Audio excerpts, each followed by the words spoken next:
राम मंदिर, जहां पर करोड़ों लोगों की आस्था का एक केंद्र है, उसी मंदिर के चढ़ावे में कथित चोरी का मामला और अब सिर्फ एक आपराधिक जांच नहीं बल्कि जन विश्वास की कसौटी बन चुका है। पुलिस की जांच तेज है, होनी भी चाहिए और इतनी तेज होनी चाहिए कि इन आरोपियों को तुरंत इस मामले में स्पष्ट हो सके कि इन्होंने कितनी चंदा चोरी की है या कितना दान चोरी किया है। आरोपियों के घरों पर लगातार छापेमार कार्रवाई हो रही है। दूसरी तरफ इस मुद्दे पर सियासत भी अपने चरम पर पहुंच चुकी है। सवाल सिर्फ इतना नहीं है कि चढ़ावे में गड़बड़ी हो गई या गड़बड़ी किसने की, बल्कि यह भी है कि क्या इस पूरे मामले में हर जिम्मेदार शख्स तक जांच पहुंचेगी। ये छोटी छोटी मछलियां जो नजर आ रही हैं, क्या बड़ी शार्क तक पुलिस की जांच पहुंचेगी, एसआईटी की जांच पहुंचेगी? क्या ट्रस्ट जनता के ट्रस्ट पर फिर से कायम रह पाएगा?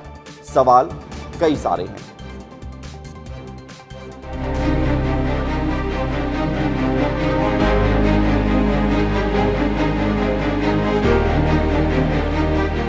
जो प्रभु श्री राम का दर्शन करते हैं, माथा टेकते हैं, चढ़ावा चढ़ाते हैं और उनकी भावनाओं पर, उनकी आस्था पर ये डाका पड़ा है। ये कोई मामूली मामला नहीं है। देखिए, अगर पूछताछ करनी थी तो जो चंदा चोर पकड़े गए थे उनसे क्यों नहीं की? 40 दिन में 70 बार चोरी हुई, ऐसी खबरें आ रही हैं सीसीटीवी फुटेज के जरिए। अब से 4-5 महीने में सब अपराधी जेल के अंदर हो, दंड पाकर। ऐसा अगर होता है और वहां के ट्रस्ट के संपूर्ण सहयोग से होता है, तब जनता का विश्वास वापस वहां के प्रबंधन को मिलेगा। जो मुख्यमंत्री जी वर्ल्ड रिकॉर्ड बना रहे थे जाने का अयोध्या, और ये कहने से थकते नहीं थे कि हम इतनी बार जा चुके हैं, हम इतनी बार दर्शन कर चुके हैं, तभी तो कहावत बनी है, चिराग चले अंधेरा।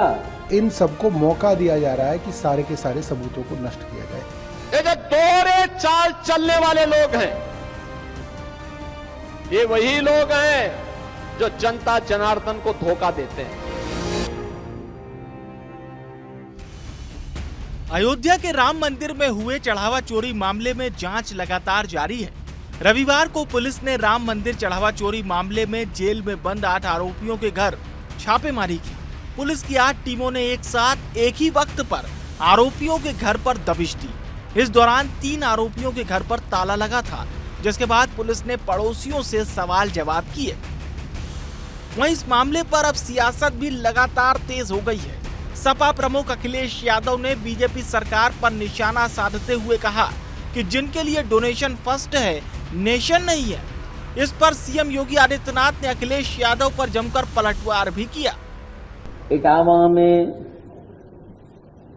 शिव मंदिर के निर्माण पूरे होने के बाद मर्यादा पुरुषोत्तम राम जी के दर्शन करने जाएंगे, लेकिन सवाल हमारे दर्शन का नहीं है। जो मुख्यमंत्री जी वर्ल्ड रिकॉर्ड बना रहे थे जाने का अयोध्या, और ये कहने से थकते नहीं थे कि हम इतनी बार जा चुके हैं, हम इतनी बार दर्शन कर चुके हैं। वहां पर सोचिए, उनके जाने के बाद भी उन्हें जानकारी नहीं मिली इस बात की, तभी तो कहावत बनी है, चिराग तले अंधेरा। मैं कल समाजवादी पार्टी के अध्यक्ष श्री अखिलेश यादव जी का एक बयान पढ़ रहा था। वो कह रहे थे कि उनकी सरकार आएगी तो अयोध्या को धार्मिक नगरी बनाएगी।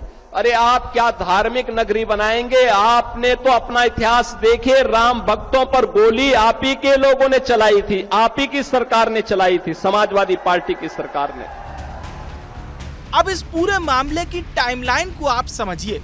चोरी का मामला पहली बार 7 जून को सामने आता है। यूपी सरकार ने 13 जून को एसआईटी बनाई।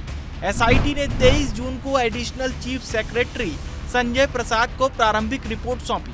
25 जून को ट्रस्ट के सदस्य कृष्ण मोहन की शिकायत पर पहली एफआईआर दर्ज हुई। इसमें रामशंकर यादव उर्फ टिन्नू समेत 8 को नामजद किया गया। हालांकि चंपत राय, डॉक्टर अनिल मिश्रा समेत अन्य बड़े पदाधिकारियों के नाम नहीं है। एफआईआर दर्ज होने के कुछ घंटे बाद ही पुलिस ने टिन्नू समेत 8 आरोपियों को गिरफ्तार कर लिया। शुक्रवार को सीजेएम कोर्ट ने सभी आरोपियों को 3 दिन के लिए जेल भेज दिया, जिसके बाद शुक्रवार को ही मंदिर ट्रस्ट के महासचिव चंपत राय और ट्रस्टी डॉक्टर अनिल मिश्रा ने भी इस्तीफा दे दिया, जिसकी पुष्टि राम मंदिर ट्रस्ट ने भी कर दी है। वहीं इस्तीफे के बाद 11 जुलाई को अयोध्या में श्री राम जन्मभूमि तीर्थ क्षेत्र ट्रस्ट की अहम बैठक होनी है, जिसकी पुष्टि विश्व हिंदू परिषद के अंतर्राष्ट्रीय अध्यक्ष आलोक कुमार ने की है। बताया जा रहा है कि इस बैठक में चंपत राय और अनिल मिश्रा के इस्तीफे पर चर्चा होगी, साथ ही नए महासचिव के नाम पर भी फैसला हो सकता है। राम मंदिर की चढ़ावा चोरी लोगों की आस्था से खिलवाड़ से कम नहीं है और इस बात से जनमानस भी इत्तेफाक रखता है। मुद्दा जन भावनाओं से जुड़ा है, आस्था के केंद्र से जुड़ा है, इसीलिए लोग इस पर न्याय की दृष्टि से टकटकी लगाए देख रहे हैं। देखना होगा कि एसआईटी किस तरह से नतीजे पर पहुंचती है। वहीं दूसरी ओर राम मंदिर ट्रस्ट को अपना ट्रस्ट यानी भरोसा बरकरार रखने के लिए दोषियों पर सख्त कार्रवाई करनी होगी। ब्यूरो रिपोर्ट, विस्तार न्यूज।